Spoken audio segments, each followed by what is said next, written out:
ఏదో బయట నేను వీళ్ళని కలిసాను వాళ్ళని కలిసాను. నేను అందుకే చెప్తున్నాను, సరే ఒక ఎంపీగా ఉన్నాడు కాబట్టి వెళ్ళి కలుస్తున్నాడు, ఏం చేశాడు కానీ ఏం చేశాడు ఎవరిని వదిలేయండి. కానీ ఒక మాట చెప్తాను చంద్రిక్ గారు, మనలో మన మాట.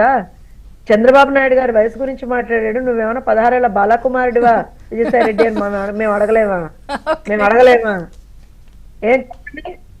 నువ్వేమన్నా 1000 ఏళ్ల పాటు బతుకుంటావా? నువ్వు రేపు మాపో చచ్చేవాడివేగా నిజంగా మాట్లాడితే. ఇక్కడ చావుల గురించో ఇంకోటి గురించో కాదండి, తప్పు చేశావు.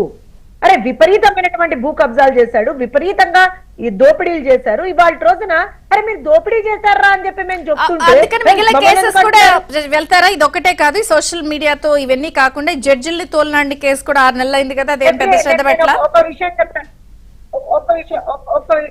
ఎందుకు పెట్టలేదండి? పెడుతున్నాం. డెఫినెట్ గా మీకు ఇంకో విషయం చెప్తానండి. బూతుల మంత్రి ఉన్నాడు, బూతుల గురించే మేము మాట్లాడలే. ఆ సన్నబియ్యం సన్నాసి ఏ రకంగా అయితే రైస్ మాఫియాలో దోచుకున్నాడో, ఏ రకంగా అయితే అక్కడ కెసినోలు పెట్టి మరి దోచుకున్నాడో అన్ని కూడా లెక్క.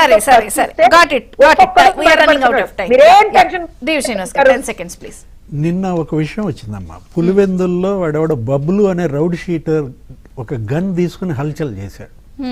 అంటే ఏ విధంగా ఇప్పటికీ తుపాకీ సంస్కృతి రాజ్యం వెళ్తుందో కనపడుతోంది. ముందు ఈ రోజు కలెక్టర్ల కాన్ఫరెన్స్లో కూడా దానిపైన దృష్టి పెట్టాలి. ఎందుకంటే ఇవాళ బబ్బులు ఆ గన్తో చేసుకోవటమే. గతంలో భరత్ యాదవ్ ఒకరిని కలిసి చంపాడు అదే పులివెందుల్లో.